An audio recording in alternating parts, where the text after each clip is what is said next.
After having an expat company here in Colombia for more than 2 years now, I did a little calculation to see how many people actually stayed after booking our services, and it's only 6.2%.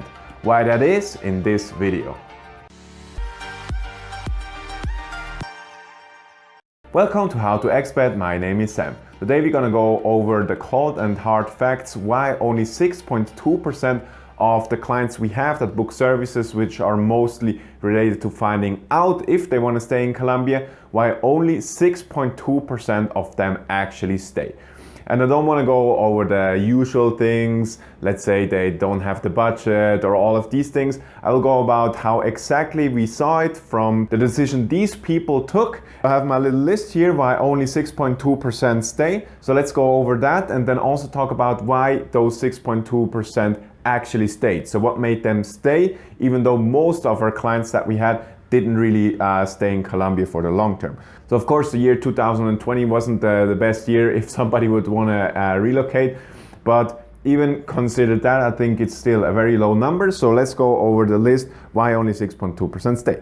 So first of all, of course, is Spanish.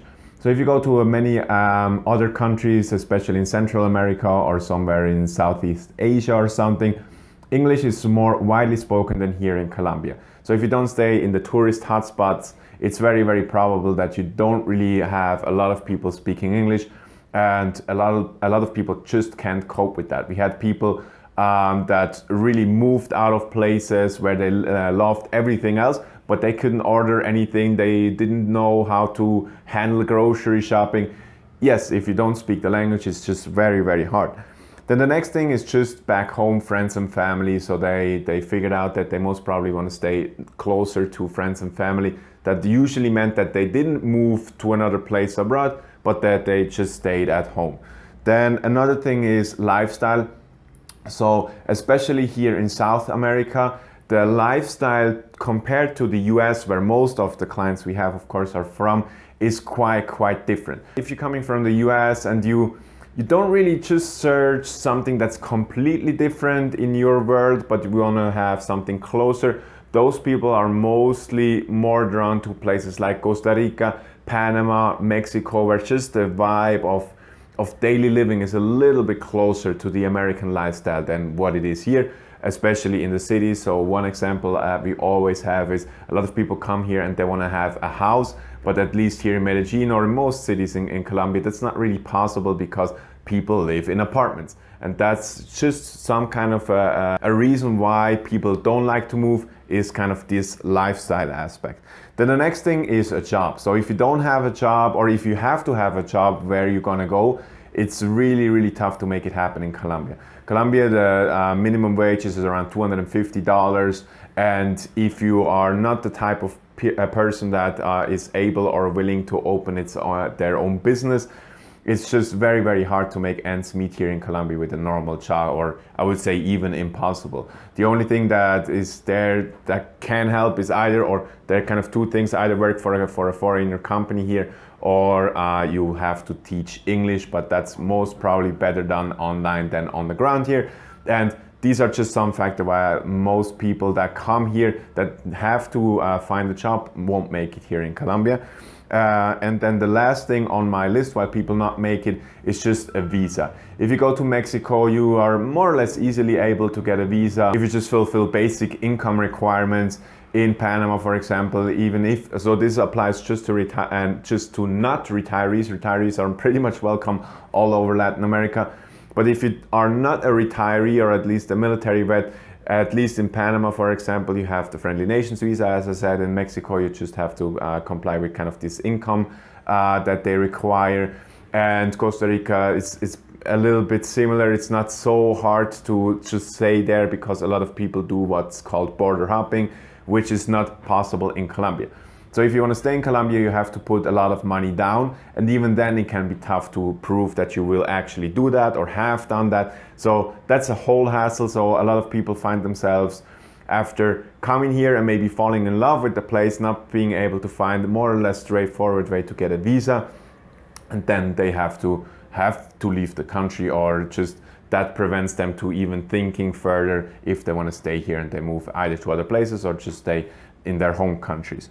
So this was pretty much why people leave. So these are main reasons why people that come to us and book some tours with us where we show them the city, which you can find a link to the description down below, which is our sneak peek service, by the way, that they won't actually stay here. So only 6.2% of the people we had, which was over 100 people in the last 1.5 years, actually stayed. So, but what made them stay? What the 6.2%, why did they stay? And again, I go over the cold hard facts. I don't want to go into, yeah, they love the people and all of that you have heard in many blogs and in our videos and all of that. I want to go down to what actually made them stay. And first of all, it's that this is the biggest reason why pain point. I've seen, even though it would sound more romantic that people come here because they search adventure, most of the time it's different. Most of the time a pain point brings them to Colombia where they cannot sustain, let's say, their life, or they don't want to sustain their life in their home country.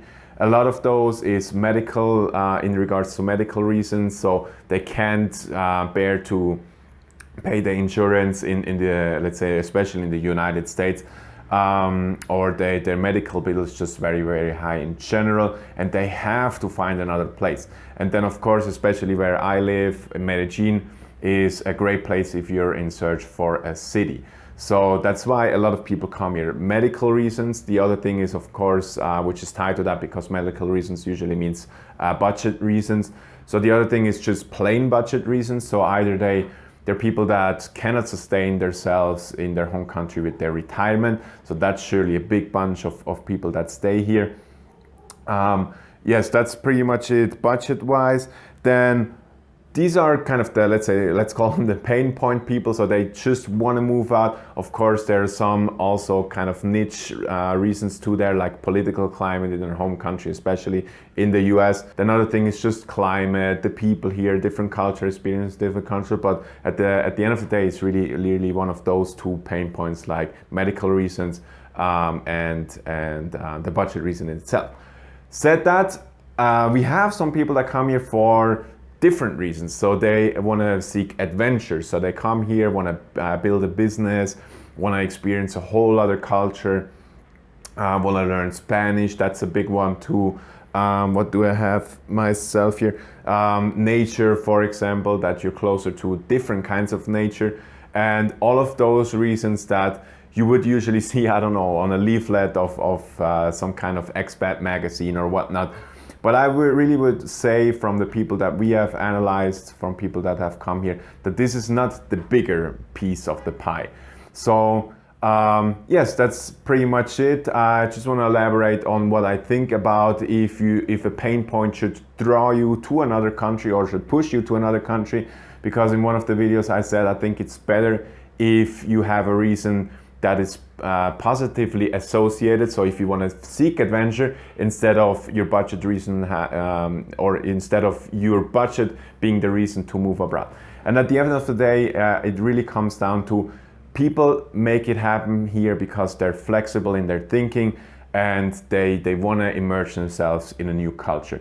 At the end of the day, it's not really the initial reason why they wanna or have to move that makes them being able to do it long term. So of course we have a lot of expats that come here that leave again after 6 months because they can't make it here for cultural reason, whatever reasons.